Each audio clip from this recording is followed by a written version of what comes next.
আপনারা সবাই কেমন আছেন? আমরা এসেছিলাম ফেলানীর পরিবারকে সম্মান দেখাতে, আমরা এসেছিলাম তাদেরকে সহানুভূতি জানাইতে, আমরা এসেছিলাম তাদের কাছে দোয়া চাইতে এবং আমাদের নৈতিক দায়িত্ব হিসাবে মা ফেলানীর জন্য দোয়া করতে। আল্লাহর দরবারে আমরা দোয়া করেছি এই অসহায় মজলুম মেয়েটাকে আল্লাহ যেন তার আবরার বান্দি হিসাবে কবুল করেন, তার কবর যেন আল্লাহ তাআলা জান্নাতের নূর দিয়ে জাইয়ানা করে দেন, সে যেন আদালতে আখেরাতে ন্যায় বিচারটা পায় এবং মাবুদের জাহান্নাম যেন তার জন্য হারাম হয়। আল্লাহ তাআলা মেহেরবানি করে যেন তাকে জান্নাত দান করেন। অসহায় পরিবারটাকে যেন আল্লাহ তার অভিভাবকত্বে নিয়ে তাদেরকে সহায়তা করেন, তাদের হায়াতে, রিজেকে, সেহাতে, ইজ্জাতে আল্লাহ যেন বারাকা দান করেন। এমন একটা মেয়ে, মজলুম মেয়ে আপনাদের এখানে শুয়ে আছে। এই পরিবারটাকে যতদূর সম্ভব আপনারা একটু ভালোবাসা, একটু আদর, একটু দরদ দেখাবেন এবং আপনারা তাদেরকে সম্মান দিবেন। আল্লাহ আপনাদের সম্মান বাড়াই দিবে ইনশাআল্লাহ।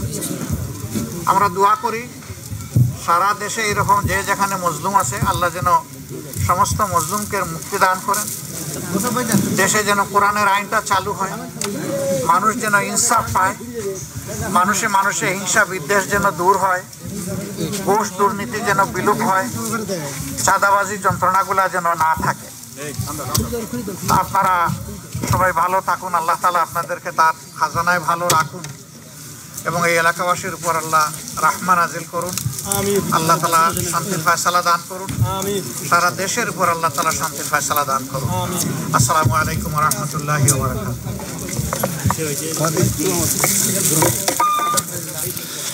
এই ফুলটা আমার প্রাপ্য নয়, এই ফুলটা হইল ওই মজলুম পরিবারের প্রাপ্য। আমার পক্ষ থেকে ওই পরিবারকে এটা আপনারা কেউ বলছেন। ধন্যবাদ। আসসালামু আলাইকুম।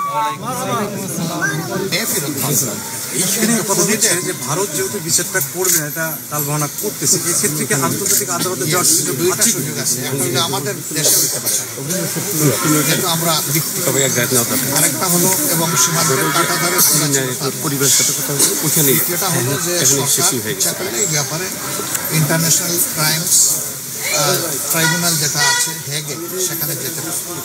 আমরা বিষয়টা ইনশাআল্লাহ আমাদের পক্ষ থেকে সর্বোচ্চ লাঞ্ছিত শ্রমিকের হবে জয়, বঞ্চিত কৃষকের হবে।